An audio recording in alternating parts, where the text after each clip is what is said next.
നമ്മളിപ്പോൾ ഉള്ളത് ഉത്തരാഖണ്ഡിലെ ബിക്കാസൻ എന്ന് പറഞ്ഞ ഒരു സ്ഥലത്താണ്. ഇപ്പോൾ നമ്മൾ രണ്ടാമത്തെ പ്രാവശ്യമാണ് ഉത്തരാഖണ്ഡിൽ വരുന്നത്. കഴിഞ്ഞ വർഷം ഒക്ടോബറിലാണ് ആദ്യമായിട്ട് നമ്മൾ പഞ്ചേശ്വറിൽ വന്നത്. അന്ന് നമ്മൾ ഗോൾഡൻ മാസ്റ്ററിനെ പിടിക്കാമെന്നുള്ള ഒരൊറ്റ ഉദ്ദേശത്താലാണ്. അതുമാത്രമല്ല അന്ന് വളരെ കുറച്ച് ഡേയ്സും കൂടി ഉണ്ടായിരുന്നുള്ളൂ. അപ്പോൾ മാക്സിമം നമ്മൾ ഗോൾഡൻ മാസ്റ്ററിൻ്റെ പിന്നാലെയായിരുന്നു. പക്ഷെ ഇപ്പോൾ ബിക്കാസനിലെ ഒരു പ്രത്യേകത എന്ന് പറഞ്ഞാൽ ബിക്കാസനിൽ മെയിനായിട്ട് ഗൂഞ്ച് ഫിഷിംഗ് ആണ്. അതുകൊണ്ട് മാത്രമാണ് നമ്മൾ ബിക്കാസൻ എയിം ചെയ്ത് വന്നത്. ഗൂഞ്ച് ഫിഷ് എന്ന് പറയുമ്പോൾ ഒട്ടുമിക്കവർക്ക് അറിയാം അതൊരു കാറ്റ് ഫിഷ് ഫാമിലിയിൽ പെടുന്നൊരു ഫിഷാണ്. അതുകൊണ്ട് തന്നെ അതിനെ പിടിക്കുക എന്ന് പറയുന്നത് നമ്മൾ സാധാരണ ചെയ്യുന്ന പോലെ കാസ്റ്റിംഗ് ഒന്നുമല്ല. നമ്മൾ ബെയ്റ്റ് സെറ്റ് ചെയ്ത് ബെയ്റ്റ് ഇട്ടിട്ടാണ് ഈ ഗൂഞ്ചിനെ പിടിക്കുക. പിന്നെയാണെങ്കിൽ ഈ ബെയ്റ്റ് ഫിഷിംഗ് ആയതുകൊണ്ട് തന്നെ നമുക്ക് ഒരുപാട് സമയം ഫ്രീ ആയിട്ടുണ്ട്. അപ്പോൾ ശരിക്കും പറഞ്ഞാൽ നമുക്കിവിടെ മസീറിനെ പിടിക്കാനുള്ള ഓപ്ഷന് മീഡിയം സെറ്റപ്പിലുണ്ട്, ലൈറ്റ് സെറ്റപ്പിലുണ്ട്. ഗൂഞ്ചിന് വേണ്ടിയിട്ട് നമുക്ക് ഒരു കണ്ടിന്യൂസ്ലി ഇങ്ങനെ കാസ്റ്റ് ചെയ്യുക, റിട്രീവ് ചെയ്യേണ്ട കാര്യമില്ല. ഗൂഞ്ച് ഫിഷിന് ബൈറ്റ് അവിടെ ഇട്ടിട്ട് അവിടെ കാത്തിരിക്കുക എന്നുള്ളതാണ്. അതുപോലെ തന്നെ ഒരു കാര്യം, നമ്മളുടെ വീഡിയോ കണ്ട് ഇഷ്ടപ്പെട്ട് കഴിഞ്ഞാൽ തീർച്ചയായിട്ടും നമുക്ക് സപ്പോർട്ട് വേണം. വേണ്ട പോലെ നമ്മൾ പരിഗണിക്കണം. എല്ലാ ഫിഷിംഗ് വീഡിയോ ഒരേപോലെ തന്നെ ആവണം എന്നുള്ളത് അല്ല. ഇത് നമ്മളെ സംബന്ധിച്ചെന്ന് പറഞ്ഞാൽ നമ്മളിവിടെ വരുന്നു, എങ്ങനെയാണ് ഒരു ഫിഷ് പിടിക്കുന്ന ഫിഷിലോട്ട് എത്താൻ പറ്റുന്നത്, അല്ലെങ്കിൽ ഇപ്പോൾ ഈ സ്ഥലത്തെ ഒരു പ്രത്യേകത അനുസരിച്ചിട്ട് നമ്മൾ എങ്ങനെയാണ് മീൻ പിടിക്കുന്നത്, അങ്ങനെയാണ് നമ്മൾ ചെയ്യുന്ന ഫിഷിങ്. ഇപ്പോൾ ഇത്രയും നാൾ എന്നെ സംബന്ധിച്ചെന്ന് പറഞ്ഞാൽ ഫുള്ള് കാസ്റ്റിംഗ് മാത്രമായിരുന്നു.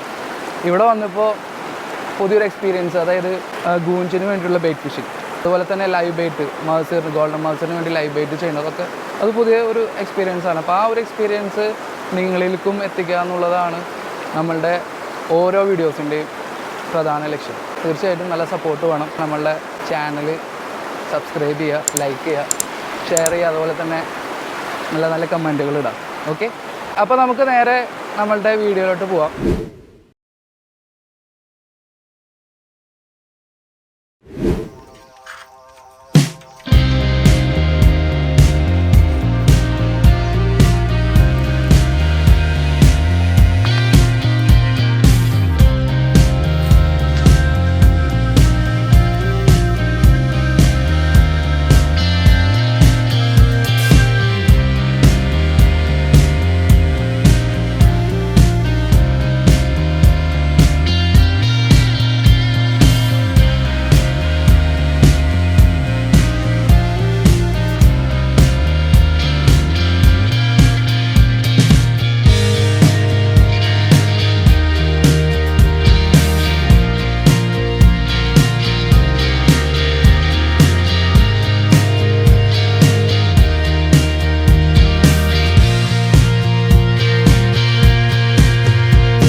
അതായത് ഈ ഫിഷിനെ ബ്ലാക്ക് ഫിഷ് എന്നാണ് അവർ പറഞ്ഞത്, പക്ഷെ നമ്മളൊരു നാട്ടിലത്തെ കാർപ്പ് ടൈപ്പ് ചെയ്തൊരു ഫിഷാണ്. എനിക്ക് കറക്റ്റ് കിട്ടുന്നില്ല. എന്താണെന്ന് വെച്ചാൽ ഈ ഫിഷാണ് ഒരു ബെയ്റ്റ് ആയിട്ട് യൂസ് ചെയ്യുന്നത്. അതിൻ്റെ മെയിൻ കാരണം എന്ന് വെച്ചാൽ ഗൂഞ്ചിന്, അതായത് ഗൂഞ്ച് ഏറ്റവും കൂടുതൽ ബൈറ്റ് എടുക്കുന്നത് ഈ ഒരു ഫിഷിലാണ്. അതുകൊണ്ട് തന്നെ ഇവിടെ എല്ലാവരും ഗൂഞ്ച് ഫിഷിന് ഈ ഇതാണ് ബൈറ്റായിട്ട് യൂസ് ചെയ്യുന്നത്.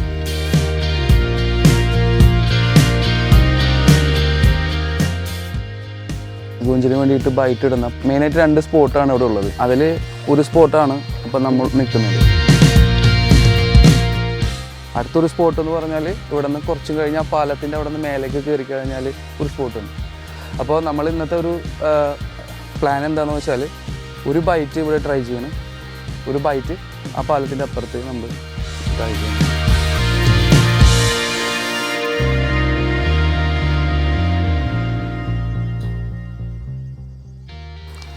ഇതാണിപ്പോൾ അവർ സെറ്റ് ചെയ്തേക്കുന്ന വെയിറ്റ്. അത്യാവശ്യം കുഴപ്പമില്ല കേട്ടോ, സാധാരണ പോവും. ഇതാണ് ഇത്രയും വലുപ്പമുള്ള ഫിഷാണ് ബൈറ്റായിട്ട് ഇടുന്നത്. കേട്ടോ, ഫിഷ് അല്പം ഒന്ന് ചീഞ്ഞിട്ടുണ്ട്. ആ സ്മെല്ല് കിട്ടിയിട്ടാണ് ഇവർ ബൈറ്റ് എടുക്കാൻ വേണ്ടി വരിക. അപ്പോൾ കുറച്ച് അഴകിയ ഫിഷ് തന്നെ വേണം ശരി ഈ ഗോഞ്ച് ഫിഷിന്. ശരിക്കില്ലേ നമ്മൾ ചെറിയൊരു പാരഡൈസ് എന്ന് പറയാം. ഇവിടെയാണ് നമ്മൾ ഗൂഞ്ച് ഫിഷിന് വേണ്ടിയിട്ട് ട്രൈ ചെയ്യുന്നത്. അതുപോലെ തന്നെ ഇവിടെ മസീറുകൾ വന്നിട്ട് മേലെ വന്ന് പെടക്കണ കണ്ടല്ലോ. അപ്പോൾ ഒരു രക്ഷ അതൊക്കെ ആ കാണുന്നതല്ല ആ മസീറാണ്. ഈ ഏരിയ തൊട്ട് ആ ഏരിയ വരെ ഫുള്ള് മസീറിൻ്റെ ആക്ടിവിറ്റിയാണ്. നമ്മൾ ഇവിടെ ഗൂജിനെയും പിടിക്കും, അതുപോലെ തന്നെ മസീറിനെയും കൂടി നമ്മൾ ട്രൈ ചെയ്യുന്നുണ്ട്. ഇതിലുള്ള ഫസ്റ്റ് ബെയ്റ്റ് സെറ്റ് ചെയ്ത് റെഡി ആയിട്ടുണ്ട്. ഇനി ഇതിപ്പോൾ എന്താണെന്ന് വെച്ചാൽ ഇത് കയ്യിലെടുത്തിട്ട് ആ കല്ലോട് കൂടി കൂട്ടി പിടിച്ചിട്ട് ദൂരത്തേക്ക് എറിയാണ് ചെയ്യുക. ഇത്രയും ലൈൻ ഇവിടെ ഫ്രീ ആയിട്ട് കിടക്കുന്നുണ്ട്. ഓക്കെ, അപ്പോൾ നമ്മൾ റോഡ് വെച്ചിട്ട് കാസ്റ്റ് ചെയ്യല്ല ചെയ്യുന്നത്. അത് ഈ ബെയ്റ്റും അതുപോലെ ഈ വെയിറ്റും കൂടി ഒരുമിച്ച് കയ്യിൽ പിടിച്ചിട്ട് മാക്സിമം എത്ര ദൂരം എറിയാൻ പറ്റുന്നു അത്രയും ദൂരത്തേക്ക് നമ്മളെ വിമൽ ബൈ എറിയും.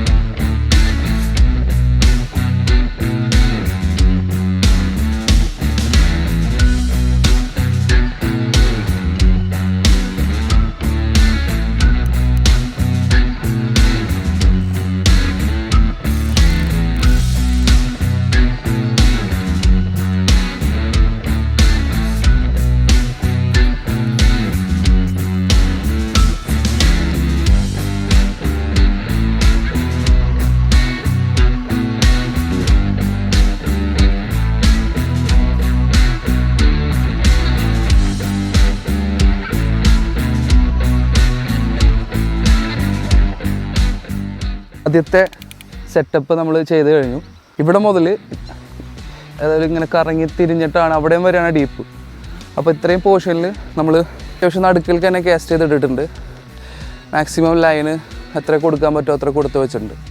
അപ്പോൾ ഇനി എപ്പോൾ വേണമെങ്കിലും നമുക്ക് ഗൂഞ്ച് കിട്ടിയേക്കാം. Okay, we are waiting for that. രണ്ടാമത്തെ സ്പോട്ട് ഉണ്ട് ഇവിടെ. ആ കാണുന്ന പാലത്തിൻ്റെ അപ്പുറത്താണ് രണ്ടാമത്തെ സ്പോട്ടുള്ളത്. ഓക്കെ, ബാ. ഇവിടെ ആയിരിക്കും ചിലപ്പോൾ നമ്മൾ ഇന്ന് രാത്രി ക്യാമ്പ് ചെയ്യുന്നത് കേട്ടോ. ഒരു ഏരിയയിൽ ഇന്ന് രാത്രി ഇവിടെ ക്യാമ്പ് ചെയ്യാമെന്ന് പറഞ്ഞിട്ടുണ്ട്. രാത്രിയും നമ്മൾ ഫിഷ് ചെയ്തിരിക്കും. 24 hours ഫിഷിംഗ് ആണ്.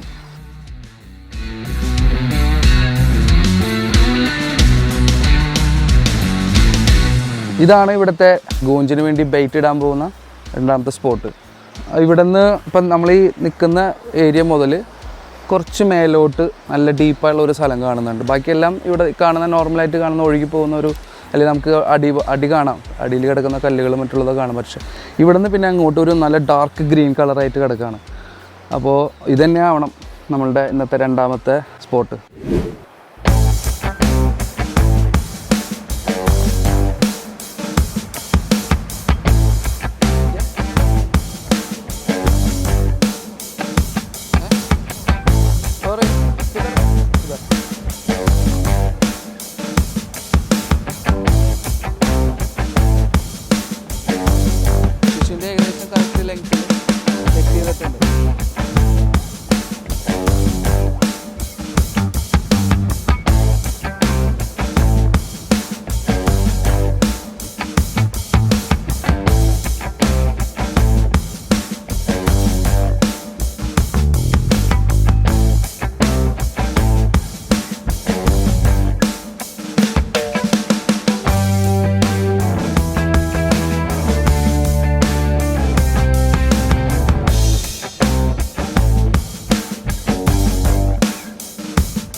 കയ്യിലൊക്കെ അത്യാവശ്യം നല്ല സ്മെല്ലുണ്ട്.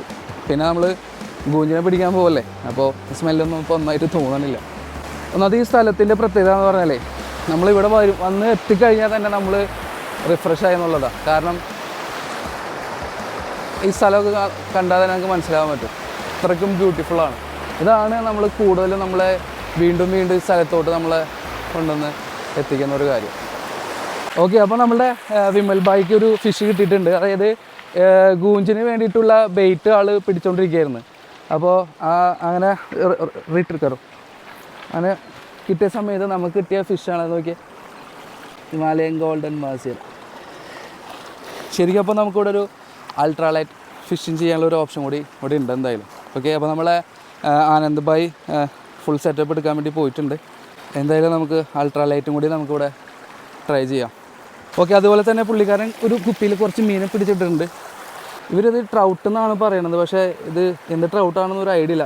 ഇതിൻ്റെ ഡിസൈൻ നോക്കി നമ്മുടെ ഡിയോസ്പിയർ റയോക്കി ലൂർസില്ലേ, ആ സെയിം ലൂർസിൻ്റെ ഡിസൈനാണ് ഇതിന് കാണുന്നത്.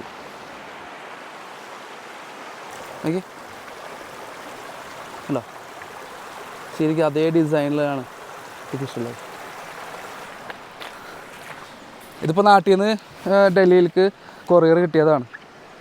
ഓക്കെ, നമ്മളെ anglers area Sijeesh bhai, thanks കേട്ടോ. കറക്റ്റ് സമയത്ത് നമുക്ക് ഈ സാധനം കളക്ട് ചെയ്യാൻ പറ്റി. അപ്പോൾ എല്ലാം ഇപ്പോൾ നമുക്ക് പതുക്കെ സെറ്റാക്കാം.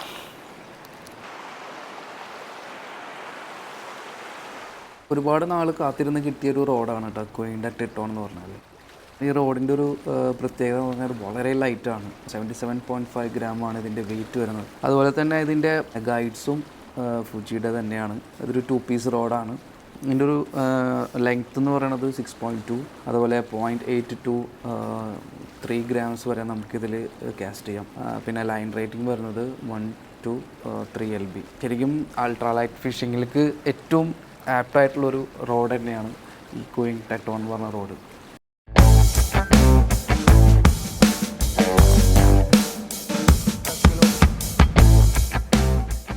നമ്മളെന്തായാലും സൂപ്പർ എക്സൈറ്റഡ് ആണ്. ഈ അൾട്രാലൈറ്റ് ഫിഷിംഗ് ചെയ്യണവർക്ക് അറിയാം, ഒരു പ്രാവശ്യം ഈ അൾട്രാലൈറ്റ് ഫിഷിംഗ് നമ്മൾ ചെയ്ത് കഴിഞ്ഞാൽ പിന്നെ ഒരു തരം അഡിക്ഷനാണ്. അപ്പോൾ ഈ എക്സാക്റ്റ് സ്പെക്ക് വെച്ചിട്ടാണ് നമ്മൾ ഫിഷ് ചെയ്യുന്നുണ്ടെങ്കിൽ അതിൻ്റെ ഒരു ഫീല് നമുക്ക് നല്ല രീതിയിൽ കിട്ടും. ഒന്ന് നമുക്ക് കാസ്റ്റിംഗ്, അപ്പോൾ 1 to 3 LB ആണ് ഇതിൻ്റെ ലൈൻ റേറ്റിംഗ് കൊടുത്തത്. അപ്പോൾ ആ ഒരു ലൈൻ റേറ്റിങ്ങിലുള്ള ലൈനാണ് നമ്മൾ യൂസ് ചെയ്യുന്നുണ്ടെങ്കിൽ അത്യാവശ്യം നമുക്ക് ഈ 3 gram എന്ന് പറഞ്ഞാൽ മാക്സിമം നമുക്ക് കാസ്റ്റിംഗ് ഡിസ്റ്റൻസ് തരും. ചെറിയൊരു ഫിഷ് അടിച്ചാൽ ഒരു 1 കിലോൻ്റെ ഒരു ഫിഷ് അടിച്ചാൽ തന്നെ നമുക്കൊരു 2 കിലോൻ്റെ ഒരു പവർ, ആ ഫീല് നമുക്ക് കിട്ടും. അതാണ് ഈ അൾട്രാലൈറ്റിൻ്റെ ഒരു ഭയങ്കര ഒരു അഡിക്ഷൻ എന്ന് പറഞ്ഞാൽ. പിന്നെ അത് മാത്രമല്ല, നമുക്ക് എത്ര നേരം വേണമെങ്കിലും നിന്ന് കാസ്റ്റ് ചെയ്യാൻ പറ്റും. നമുക്ക് കൈയുടെ വേദനയോ അല്ലെങ്കിൽ ഒരു മടുപ്പോ ഒന്നും വരില്ല. വളരെ അധികം നമുക്ക് റിലാക്സ് ചെയ്ത് നിന്ന് ചെയ്യാൻ പറ്റുന്നൊരു ഫിഷിങ്ങാണ് അൾട്രാലൈറ്റ് ഫിഷിങ്.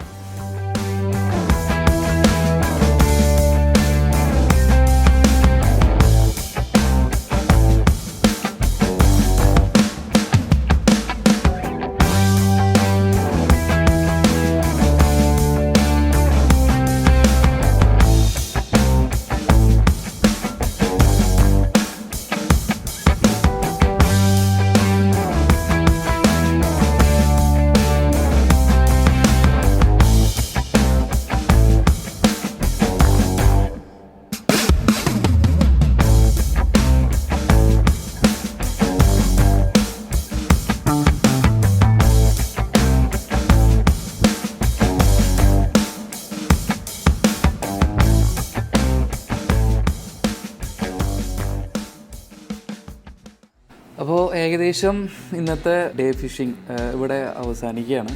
ഗോഞ്ചി ഫിഷിന് വേണ്ടിയിട്ടുള്ള 2 സ്പോട്ടിലും മാറി മാറി പോയി നോക്കിയായിരുന്നു, പക്ഷേ ബെയ്റ്റ് ഒന്നും കിട്ടിയിട്ടില്ല ഇതുവരെ. ഫിഷൊക്കെ അതുപോലെ തന്നെ ഉണ്ട്. രാത്രി വേറെ ഫിഷിംഗ് ഒന്നുമില്ല കേട്ടോ, രാത്രി ഗോഞ്ചി ഫിഷിൻ്റെ പിന്നിൽ തന്നെയാണ്. ഓക്കെ, അപ്പോൾ ഈ എപ്പിസോഡ് ഇവിടെ വൈൻഡ് അപ്പ് ചെയ്യാണ്. ഇക്യാസനിലെ നമ്മളുടെ ഗൂഞ്ചി കിട്ടുന്ന വരെയുള്ള ഫിഷിങ്ങിൻ്റെ ഫുൾ വീഡിയോസ് അടുത്ത എപ്പിസോഡിലും ഒക്കെ ആയിട്ട് നമ്മൾ കാണിക്കുന്നതാണ്. ഒരിക്കൽ കൂടി എല്ലാവരും സപ്പോർട്ട് ചെയ്യണം, ലൈക്ക് ചെയ്യണം, ഷെയർ ചെയ്യണം, കമൻറ്റ് ചെയ്യണം. നമുക്ക് അടുത്ത എപ്പിസോഡിൽ കാണാം. Until then, stay tuned. Bye.